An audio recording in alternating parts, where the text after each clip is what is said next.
wuod japuonj nyaka Rusko nitie nyaka ringe gunia mar oduma koro donjo gunia no tomo ng'wech go gunia kiro ke kamano to idido tong gi laki go jiko tung nyaka tung mana pana nyar ndese ai koromba jog team Kenya owuok gi lwetgi nono ng'wech mar kilomita 10 e mag pinje Afrika bang' Faith Chepchirchir gi Koech Cheruiyot tieke thuolo mar 5 gi 7 kaluwore e boma mar Hamnet piny mar Tunisia.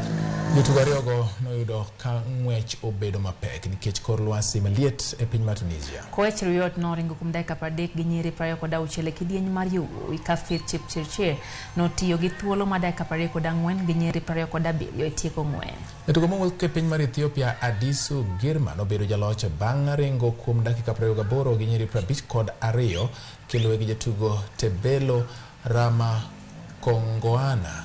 E kidieny mar wakeni Samia Hassan mawuok e piny mar Djibouti nokawo loch bang' ringo kuom dakika 32 gi nyiri 18.